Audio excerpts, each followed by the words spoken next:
오늘 저는 설교를 하기 전에 정말로 사랑하며 보고픈 성도들에게 쓴 편지를 제가 한번 읽어드리고 싶습니다. 정말 사랑하며 그리고 보고픈 성도님들, 코로나 재확산으로 인하여 온라인 예배로 전환한 지도 어느덧 넷째 주가 되어갑니다.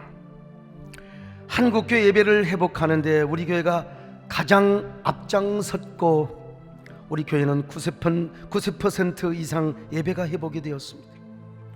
그런데 갑작스런 코로나의 재확산으로 인하여 어쩔 수 없이 온라인 예배를 드린다는 걸 생각하면 너무나 분통이 터집니다. 그리고 시간이 길어지면서 여러분들을 향한 저의 그리움은 더 깊어가고 있습니다. 화상줌에 비춰지는 여러분들을 바라볼 때마다 한편으로는 얼마나 반갑고 한편으로는 얼마나 미안한 마음이 들었는지 모릅니다. 텅 빈 예배당에서 홀로 첫 예배를 인도할 때 저는 하나님께 너무나 죄송하고 성도들에게 너무나 죄송한 마음이 들어서 엉엉 울어버리고 말았습니다. 이것이 다 우리 교회 지도자들의 잘못이라고 생각을 하니 더 죄송하고 송구하기만 하였습니다. 우리 교회 성도들이 얼마나 현장 예배로 달려오고 싶을까. 비록 마스크를 쓰고 예배를 드리더라도 얼마나 교회로 달려오고 싶을까. 저도 100번 여러분들을 현장 예배로 오도록 해서 현장 예배를 드리고 싶은 마음이 굴뚝과 같았습니다. 그러나 우리 지역 인근 고등학교와 교회에서 무더기 확진자들이 나와서 여러분들을 오라고 부를 수가 없었습니다. 여러분들이 전염병에 감염이 될까봐 정말 겁이 나서 여러분들을 오도록 할 수가 없었습니다. 그래서 여러분들의 건강을 위하여 어쩔 수 없이 온라인 예배로 전환을 하고 화상줌으로 여러분을 초청하면서 저는 많은 분들에게 공격도 받고 있습니다. 제가 우리 화상줌으로 만난 성도들을 향하여 겉으로는 아무렇지도 않는 척 그렇게 반갑게 손 흔들고 인사를 하였지만 여러분들을 만날 수 없고 여러분과 손을 잡을 수 없다는 생각 때문에, 그리고 두 눈동자를 마주칠 수 없다는 생각 때문에 제 가슴에는 뜨거운 눈물이 흐르고 또 흘러내렸습니다. 그러나 그러면 그럴수록 저는 온 힘을 다해서 제가 새벽 기도를 인도하고 제가 철야 기도, 수요 예배, 모든 예배를 인도하며 말씀을 외치고 또 외쳤습니다. 정말 그립고 보고픈 성도 여러분이요, 저는 새해den교를 개최한 이후부터, 개척한 이후부터 교회가 저의 집이었으며 성도들이 저의 가족이었습니다. 교회가 제 생명이요 성도가 저의 목숨이었습니다. 새해den교회가 저였고 그리고 제가 새해den교회 자체였습니다. 성도들이 아프면 저도 아팠고 성도들이 힘들어하면 저도 힘들어했고 성도들이 울면 저도 울었습니다. 단 한순간도 교회와 저는 뗄 수 없었고 제 인생에서 여러분들을 떼려고 해야 뗄 수가 없었습니다. 이런 저를 처음에는 저희 집사람이 이해할 수 없었지만 지금은 마음껏 이해를 해주고 있습니다. 근데 지금은 정작 여러분과 만나지 못하고 함께 예배를 드리지 못하고 있습니다. 그러나 저는 믿습니다. 지금 우리가 함께 만날 수 없는 이 그리움의 시간이 길어지면 길어질수록 오히려 우리의 사랑을 더 깊고 강하게 해주리라고 말이죠. 이런 시간을 통해서 저에게 여러분들이 얼마나 소중한 존재인가, 여러분도 저를 그리워하며, 아니 교회를 그리워하고 주님을 더 사모하고 있는 줄로 압니다. 목사가 텅 빈 예배당을 바라보며 설교를 한다는 것이 얼마나 고통스러운 일인 줄 아십니까? 지난날 이 예배당의 자리를 꽉 채워주신 여러분 한 사람 한 사람이 얼마나 귀한 존재였는가를 새삼스럽게 느껴지고 깨닫고 있습니다. 그래도 이 어려운 시간 속에서 더 역설적인 헌신을 드리며 하나님과 교회를 위하여, 부족한 종을 위하여 눈물겨운 사랑과 성원을 해주신 우리 사랑하는 성도님들, 우리 소수의 창조적인 헌신자들, 저는 정말 그들을 바라보며 주님 앞에 이렇게 외치며 기도합니다. 주님, 이 부족한 종에게 이토록 아름다운 성도들을 만나게 해주셔서 감사합니다. 저는 세대의 성도들을 위하여 목숨을 바치겠습니다.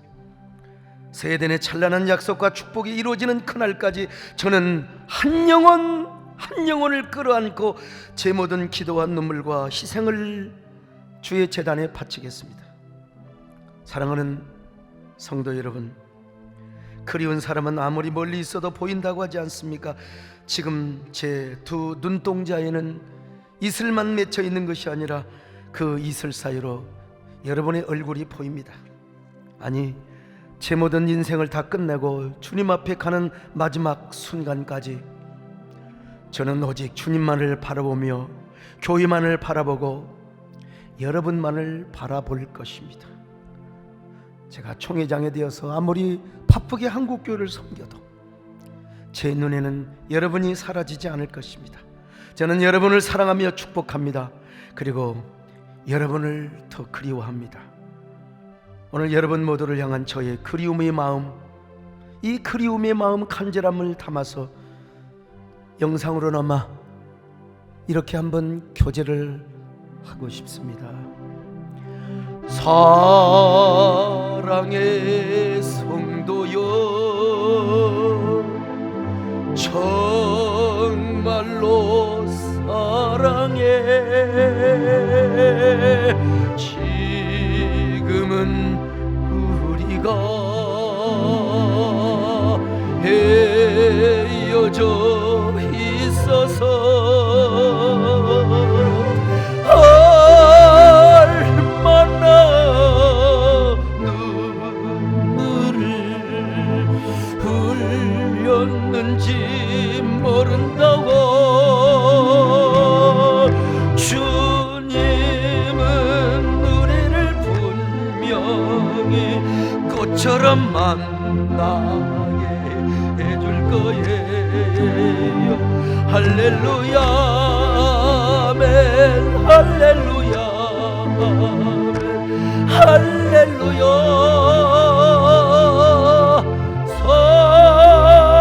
사랑의 성도여,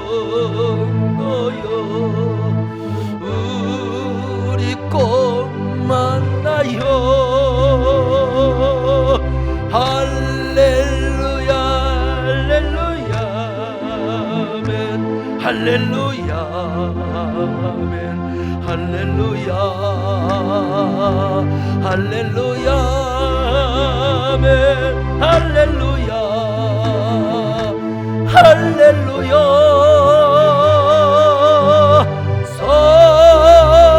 사랑의 성도여,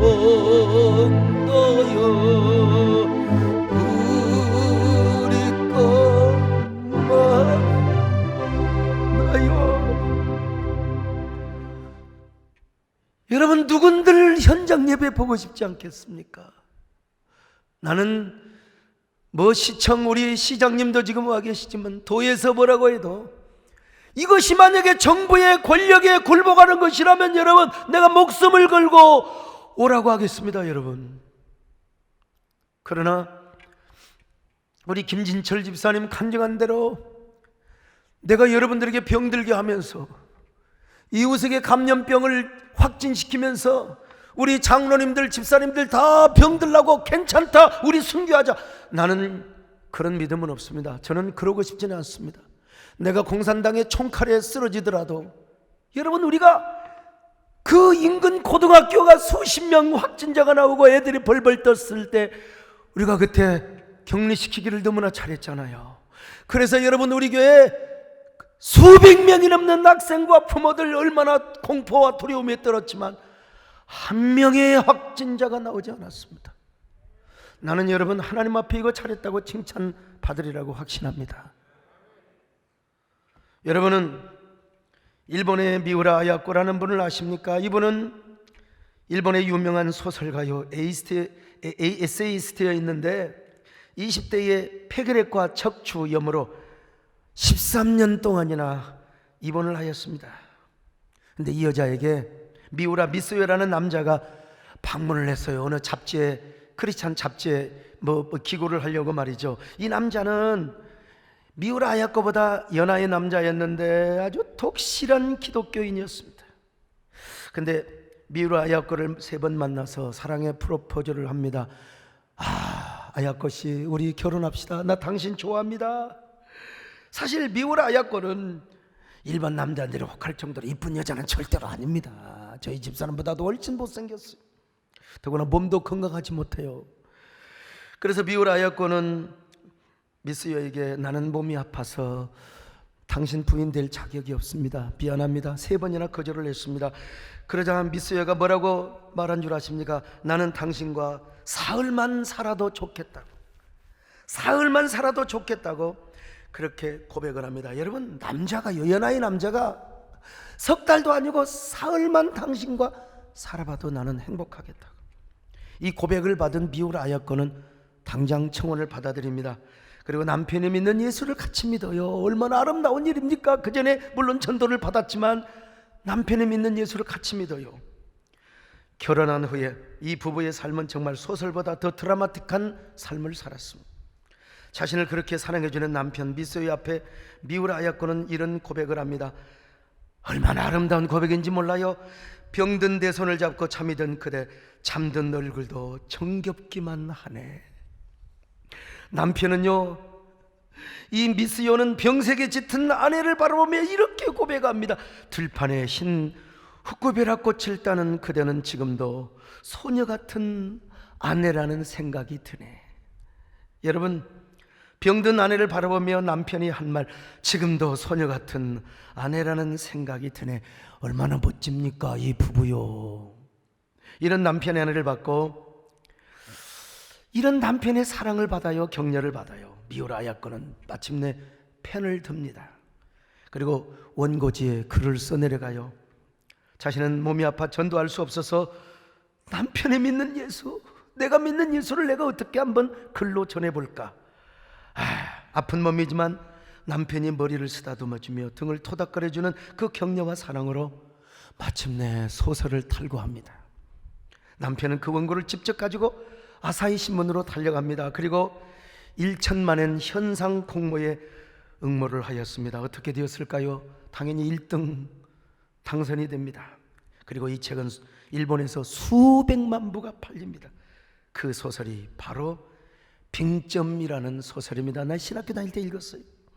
이 책은 두 부부의 이중적인 내면 세계를 통하여 인간의 본성과 원죄를 드러내주고 있습니다.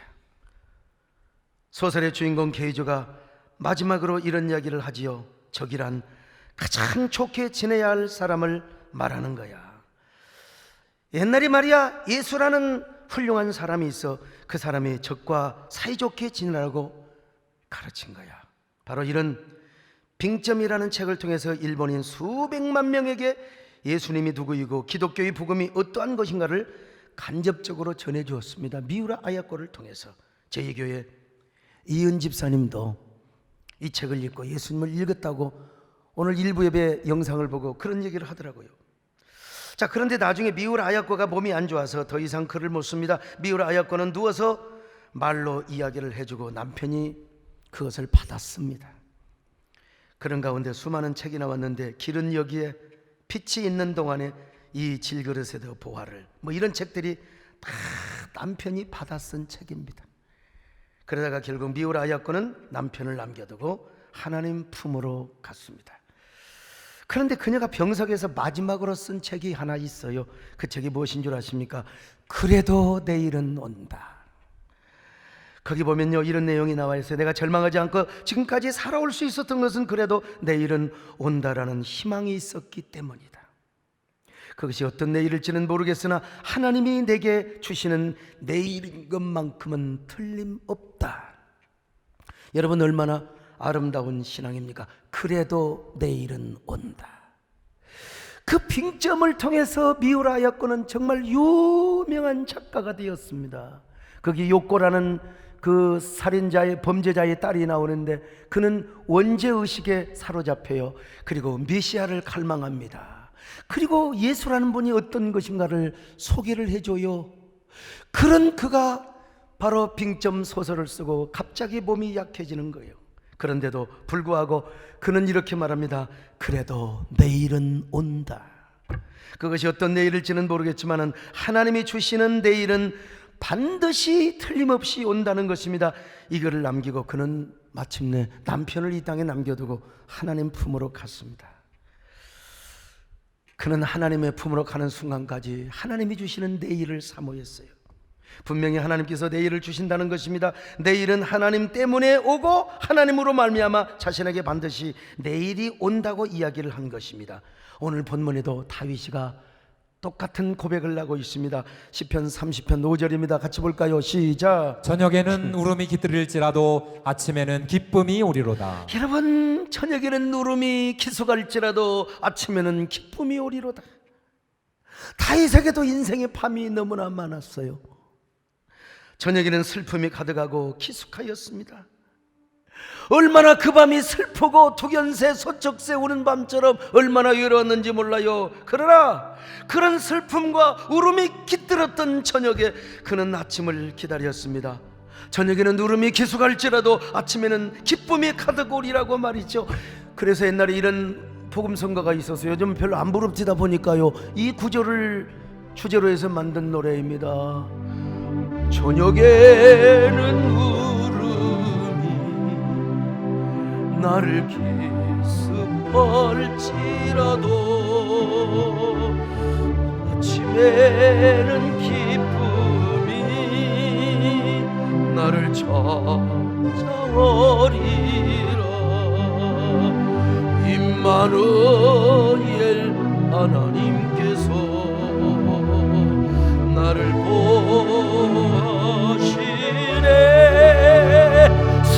사랑의 눈동자로 나를 보시. 오늘 본문의 시는 다윗이가 지은 시입니다. 근데 이 표제를 보면요, 성전 낙성가라고 이렇게 적혀 있습니다. 무슨 말이냐? 다윗이가 먼저 이 시를 썼는데요, 바벨론 포로 후기에 에스라를 비롯한 경건한 유대인들이 이 시는 우리가 성전 낙성가의 노래로 한번 부르자, 그렇게 이제 붙여놓은 것입니다. 여러분, 특별히 남한국 유다 백성들은 바벨론 포로에서 돌아온 후 다시 회복을 주신 우리 하나님 앞에 노래를 부르고 싶었어요. 근데 자기들이 작사를 하는 것보다도 다윗이가 쓴 시를 자기들이 노래를 지어서 불렀던 것입니다. 이 다윗은 말이죠, 얼마나 경건한 사람이었는지, 그리고 자신의 개인의 그 역설적인 역전, 그 인생의 밤이 깊었는데 그 밤을 그야말로 아침의 기쁨으로 바꾸어 주시는 이 반전의 노래를 노래하고 있거든요. 다윗은 육체의 고통과 마음의 고통이 얼마나 컸냐면요, 자신의 마음과 영혼이 저 스올 지옥에 떨어질 듯한 고통이 엄습했습니다. 그러나 자신의 마음이 무덤에 묻힐 정도로, 여러분, 몸은 멀쩡했지만 마음이 무덤에 묻힐 정도로 관 속에 그냥 뚜껑을 닫혀가지고 그런 그가 하나님 앞에 부르짖고 간구하였습니다. 하나님이 그를 고쳐주었고 자신의 영혼을 스올에서 끌어내 주셨습니다. 자신의 마음이 무덤에 묻히지 않도록 하나님께서 기쁨의 아침을, 희망의 아침을 주셨다는 것입니다. 자, 그래서 그는 이렇게 고백합니다. 시편 30편 2절로 3절입니다. 시작. 여호와 내 하나님이여, 내가 주께 부르짖음에 나를 고치셨나이다. 여호와여, 주께서 내 영혼을 스올에서 끌어내어 나를 살리사 무덤으로 내려가지 아니하게 하셨나이다. 여러분, 자신의 슬픔이 변하여 춤이 되게 하셨고 자신의 베옷을 벗기고 기쁨으로 띠를 띄우게 하셨다고 고백하고 있어요. 11절입니다. 시작. 주께서 나의 슬픔이 변하여 내게 춤이 되게 하시며 나의 베옷을 벗기고 기쁨으로 띠 띄우셨나이다. 여러분, 과연 다윗의 삶은 역전의 삶이었잖아요. 반전의 은혜를 극적으로 누렸잖아요. 그의 밤이 아무리 깊고 그의 밤이 아무리 고통스러울지라도, 그러나 그의 인생의 아침에 기쁨이 오고 반전의 은혜가 가득하였어요. 그래서 바벨론에서 돌아와서 성전을 짓고 성벽을 건축했던 사람들이 보니까 우리가 받은 은혜와 똑같아요. 그래서 이 구절을 가지고, 여러분, 다윗의 이 찬양을 가지고 성전 낙성가를 불렀던 것입니다. 이런 마음으로 하나님, 다윗에게 이런 인생의 역전을 주신 하나님, 우리에게도 이런 역전을 주셨지 않습니까? 일찍이 우리의 조상 다윗이 이런 반전의 은혜를 누렸던 것처럼 우리도 바벨론에서 돌아와서 하나님의 성전을 짓게 하셨습니다. 저 사마리아 놈들이 이렇게 우리를 방해하고 방해 공작을 했어도 하나님은 우리 편에 되어 주셔서 성전을 낙성식을 하게 하셨습니다. 그리고 저 이방인 놈들이 말이요, 우리 동족을 빼앗아가고 아냐자들을 빼앗아가고 이 성벽을 무너뜨리고 갔을 때 하나님은 느헤미야를 보내주셔서 장엄한 예루살렘 성벽을 건축하게 하셨습니다. 이런 마음으로 그들은 이 다윗의 30편의 시를 성전 낙성가로 불러 올렸습니다. 이 노래는 공동체적인 성격이 강한 노래입니다. 개인의 경건을 위한 노래나 개인의 어떤 그 기도를 위한 노래가 전혀 아니에요. 함께 성전에 모여서 함께 성벽을 건축하고 모여서 성벽 앞에서 불렀던 노래입니다. 공동체를 이루어 공동체가 함께 불렀던 노래입니다.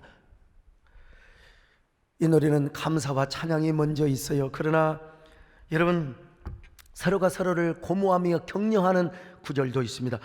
우리의 평생 죽는 그날까지 하나님만 찬송하며 삽시다. 어떤 어려움과 고통이 와도 우리는 하나님께 노래하며 삽시다. 이런 노래. 자, 30편 4절입니다. 시작. 주의 성도들아 여호와를 찬송하며 그의 거룩함을 기억하며 감사하라. 여러분, 지금 우리만 그렇게 하자는 게 아니요, 우리 성도들아 여호와를 찬송하며 그의 거룩함을 기억하며 감사하자. 어떤 고난이 와도 지금 우리에게 베풀어 주신 은혜를 기억하며 감사하며 살자는 것입니다.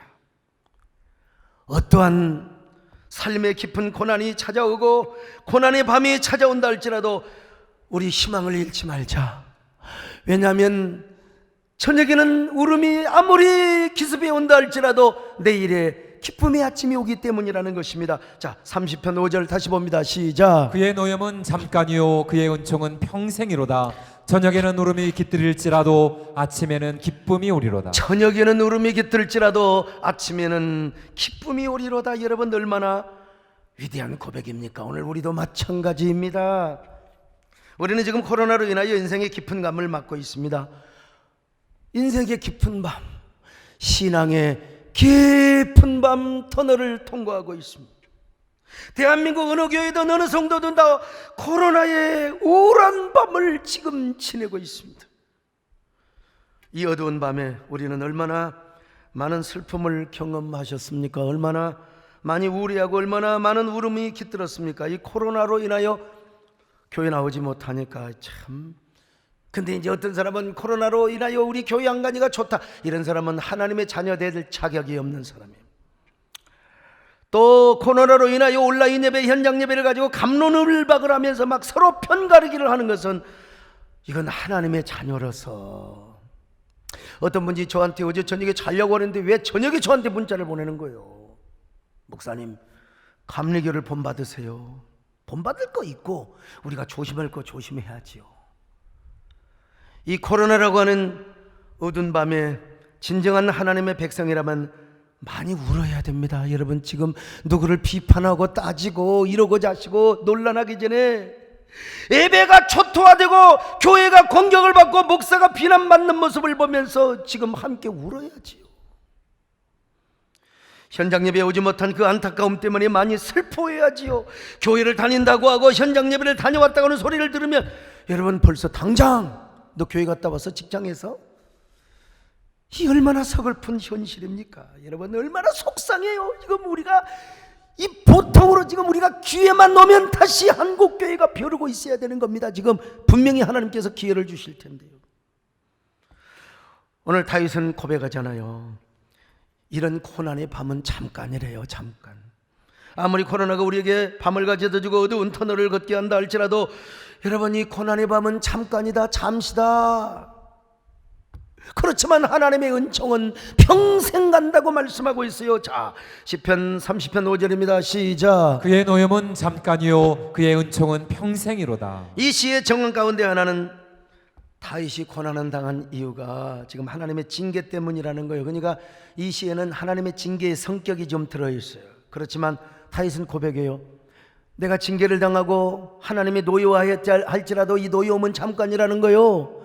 하나님이 나를 잠시 징계하였다 할지라도 여러분, 노여움은 잠깐이지만 하나님의 은총은 평생이요 영원이라는 것입니다. 여러분, 이걸 오늘날로 적용하면은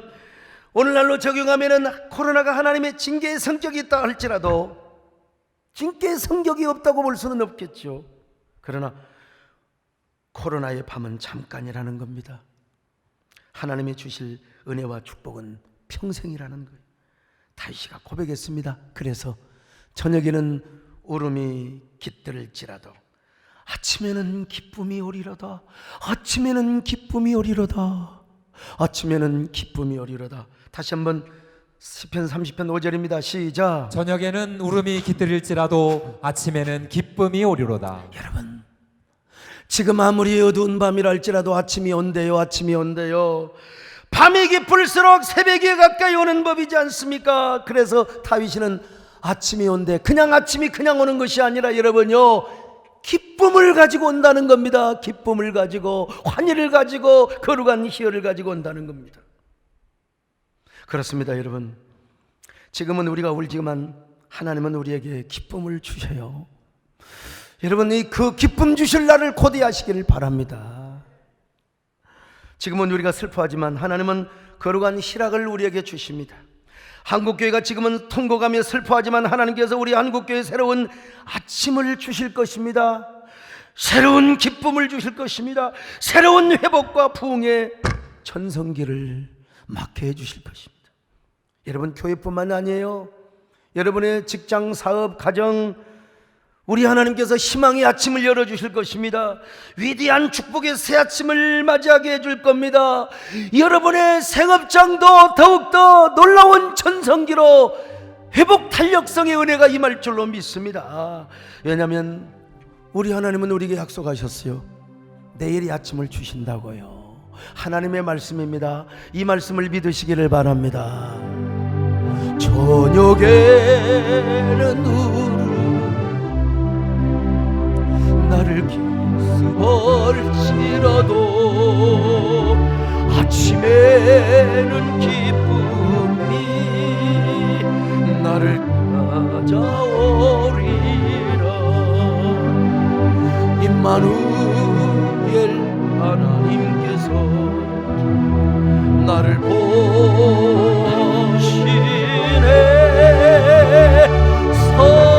서러의 눈동자로 나를 보시. 그러면 어떻게 우리는 내일의 아침을 맞을 수 있을까요? 어떻게 희망의 아침을 맞을 수 있을까요? 첫째로 내일의 아침을 기다리는 간절함이 있어야 됩니다. 간절함. 다윗에게 이런 간절함이 있었지 않습니까? 이스라엘 백성들에게 이런 간절함이 있었지 않습니까? 원수들로 인하여 원수들로 애워싸임을 받았어요. 사마리아인들이 말이요, 자기들을 도와주질 못할 막정 원수 노릇은 안 해야 될 거 아니겠습니까? 다윗도요, 내부에 고발자도 있었고 측근들로부터 배반받았고요, 배신당했고, 원수들은 자기를 저 파멸의 구렁텅이로 던져버리려고 했어요. 자, 시편 30편 1절입니다. 시작. 여호와여, 내가 주를 높일 것은 주께서 나를 끌어내사 내 원수로 하여금 나로 말미암아 기뻐하지 못하게 하심이니이다. 근데 여러분요, 이럴 때일수록 다윗은 하나님을 향한 간절함이 더했어요. 여러분 삶에 어려움이 있습니까? 하나님을 향한 간절함이 넘칠 수 있기를 바랍니다. 하나님을 향한 간절함. 그래서 하나님께 부르짖고 또 부르짖었습니다. 자, 시편 30편 2절입니다. 시작. 여호와 내 하나님이여, 내가 주께 부르짖음에 나를 고치셨나이다. 여러분, 어려움이 올 때 자포자기한 게 아니라 이럴수록 하나님에 대한 간절함이 있었다니까요. 자, 시편 30편 8절로 9절입니다. 시작. 여호와여, 내가 주께 부르짖고 여호와께 간구하기를 내가 무덤에 내려갈 때에 나의 피가 무슨 유익이 있으리요? 진토가 어떻게 주를 찬송하며 주의 진리를 선포하리. 하나님을 향한 간절함이 있었던 것입니다. 여러분, 주님의 반전의 은혜와 역전의 은총을 얼마나 간절하게 사모했는지를 모릅니다. 다윗은 일찍이 하나님의 은혜를 얼마나 간절하게 사모했는지. 여러분, 왕이 되기 전부터 하나님, 제가 왕이 되면요, 제가 하나 하고 싶은 것이 있어요. 그건 잃어버린 법궤를 찾아오는 것입니다. 잃어버린 법궤를 찾아오기 전까지는 저는요, 제가 침상에도 안 올라가 장막에도 안 가겠습니다. 눈꺼풀을 잠시라도 쉬지도 않겠습니다. 자지 않겠다는 말입니다. 여러분, 자, 시편 132편 3절 5절입니다. 시작. 내가 내 장막집에 들어가지 아니하며 내 침상에 오르지 아니하고 내 눈으로 잠들게 하지 아니하며 내 눈꺼풀로 졸게 하지 아니하기를 여호와의 처소 곧 야곱의 전능자의 성막을 발견하기까지 하리라 하였나이다. 그래서 왕이 되자마자 당장 그는 하나님의 언약궤를 찾으러 갔어요. 잃어버린 언약궤. 그 언약궤가 저 에브라다 기럇 여아림에 있다는 소식을 듣고 숨이 얼마나 가빴는지, 오늘날로 말하면 지금 잃어버린 예배, 현장 예배를 지금 잃어버린 거예요. 그 예배를 다시 복구하겠다는 소식이 들려오는 거예요. 지금 다윗이가 춤을 추며 그 뛰는 심장과 벅찬 가슴을 이겨내지 못하고 이런 노래를 부르며 껑충껑충 달려갑니다. 이런 바로 이 구절을 최인혁 집사님이 이 노래화한 것이 이 노래입니다. 잃어버린 법궤를 찾아서 너의 사모함을 주께 가져와 너의 모든 삶에 축복 넘치리 너의 간절함을 주께 가져와 주의 강한 손들을 일으키리라. 사모하는 법궤를 찾아서 사모하는 소망을 찾아서 사모하는 은혜를 찾아서 사모하는 약속을 찾아서 사모하는 법궤를 찾아서 사모하는 예배를 찾아서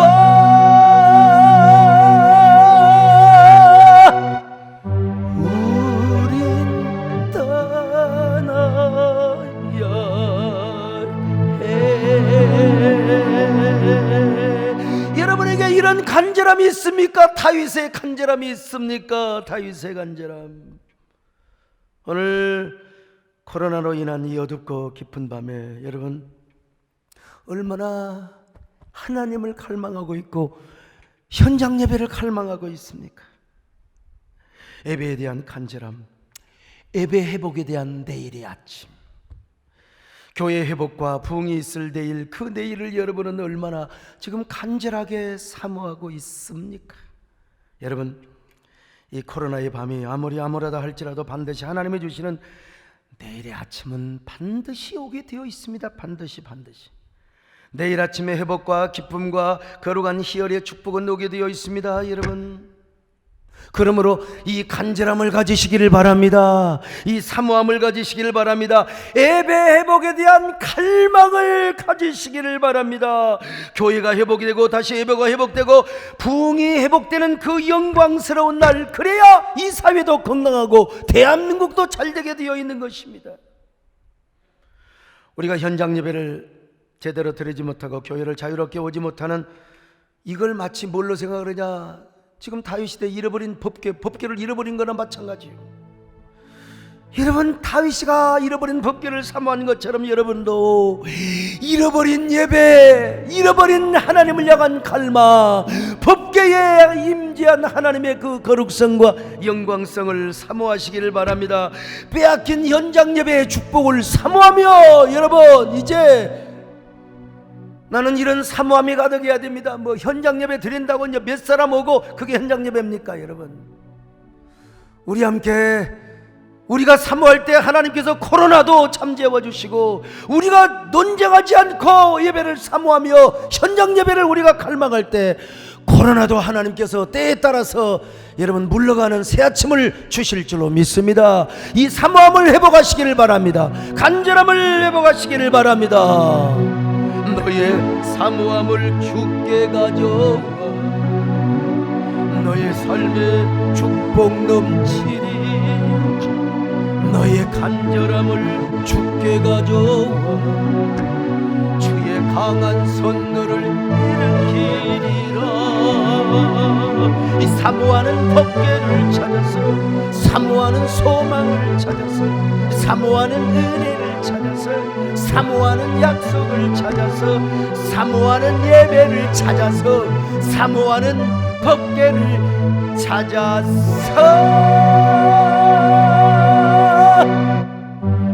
우린 떠나야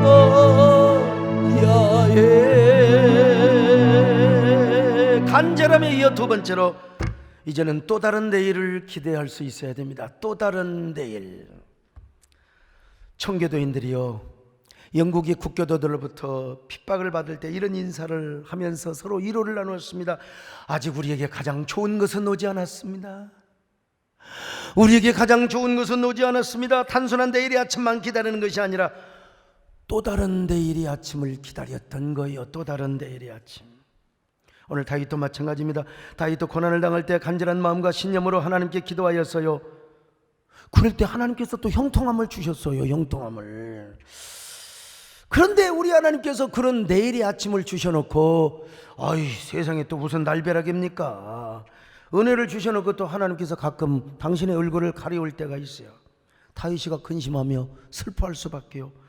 30장 6절로 7절입니다. 시작. 내가 형통할 때에 말하기를 영원히 흔들리지 아니하리라 하였도다. 여호와여, 주의 은혜로 나를 산같이 굳게 세우셨더니 주의 얼굴을 가리심에 내가 근심하였나이다. 아, 주의 얼굴을 또 가려버리네. 왜? 어느 날.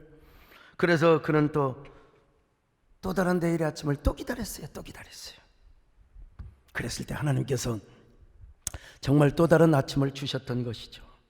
그래서 마지막 절에서 이렇게 고백하고 있지 않습니까? 자, 시편 30편 12절입니다. 시작. 이는 잠잠하지 아니하고 내 영광으로 주를 찬송하게 하심이니 여호와 나의 하나님이여, 내가 주께 영원히 감사하리다. 그냥 우리는 다윗이랑 그냥 무조건 고난이 오든 뭐든 간에 그냥 무조건 하나님을 감사하고 찬양하겠다는 겁니다. 이게 다윗의 인생이고 신앙 고백입니다. 코로나가 어느 정도 소강 상태로 가고 수그러질 때 저는 한국교회 해백 운동에 앞장섰습니다. 교회에서 돈도 제일 많이 쓰고 공적 사역에 저희 교회는 이런 거 모르는 사람은 끝까지 몰라요. 그러면서 그냥 우리 교회는 여러분 90% 이상 예배를 회복하였고, 뭐 우리 한국교회 대부분 다 60% 이상 다 회복됐죠. 60%라고 하면 안 되고 퍼센트라고 오늘 서범석 장로님한테 혼났습니다. 프로면은 좀 촌스럽다고 그러세요. 퍼센트. 하나님께서 내일이라고 하는 선물을 우리 모두에게 다 줬어요. 한국교회에 줬어요. 근데 이 웬 날벼락입니까? 세상에 한국교회 일부가 그냥 우리 이웃교회에서부터 또 어느 특정 교회에서 그냥 무더기로, 그리고 막 개척교회에서 밥을 먹고, 여러분 밥 먹는 거 이해합니다. 그러나 나도 개척교회 하면서 다 우리 집사람이 된장국 끓여주고 그래서, 그러나 이런 때는 밥 먹으면 안 됩니다. 예배 드린 것만 해도 감사해야죠. 금식하고 나가서 토스트를 먹든지 그래야지요. 그래가지고 여러분 진짜 교회에서 적지 않는 확진자가 나왔어요. 그러니까 뭐 국민들이 막 분노의 화살을 교회로, 언론도 교회를 희생양으로 삼아버리고 말이죠. 어떤 사람은 가만히나 있지, 소강석 당신이 괜히 해백 운동을 해가지고 이런 날벼락을 맞았다면, 내가 그날 그 소리를 듣고 제가 잠을 못 이뤘어요. 아, 내가 괜한 일을 했나? 그러나 여러분, 제가 공격받는 거 좋아요. 한국교회가 편가르게 해서는 안 됩니다. 지금 나는 현장 예배 드린 사람 존경한다고 그랬어요. 예? 정부에서는 안 좋아할지 모르지만 현장 예배 드리면서 자기 믿음으로 드리면서 확진자 안 나오고 정말로 그렇게 해서 모범이 된다고 하면은 나는 진짜 박수 치겠어요. 그러나 저는 겁이 나요. 나는 공산당의 총불이, 적어도 계엄군 사이를 내가 지나갔던 사람 아닙니까? 적어도 내가 하나님께 예배하고 내가 순교하는 건 좋습니다. 그러나 만약에 그렇게 하다가 남에게 확진자, 교인들 병들면은 그건 뭐라고 이야기하겠습니까, 여러분? 그러기로 말하면 비대면 예배가, 그래요 여러분, 비대면 예배가 온전한 예배라고 나도 말하고 싶지 않습니다.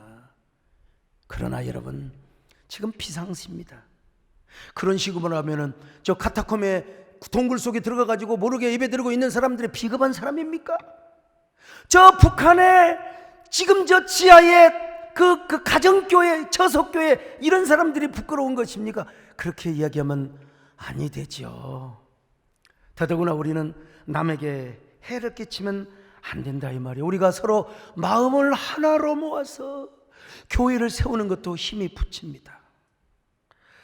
저는 자꾸 이렇게 온라인 예배니 현장 예배니 감로 늘어가는 거, 이건 소모전이라고 참 너무나 가슴이 아픕니다.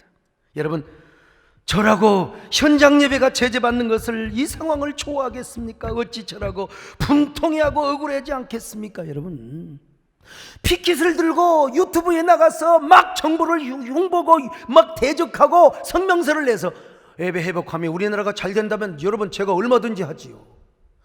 그런다고만 해서 그런 사람은 그런 사람들이고, 여러분, 저는 어제도 우리 유성근 장로님 저를 수행해서 알지만, 제가 하루 종일 목회도 못하고 신방도 못하고 하루 종일 우리 한국교회 대표적인 목사님들과 만나서, 만날 분들 만나서 설득하고 소통하며, 이제 다음 주는 제발 그래야 숨통이 터지고 사이가 잘 돌아갑니다. 여러분, 설득하고 다녔어요.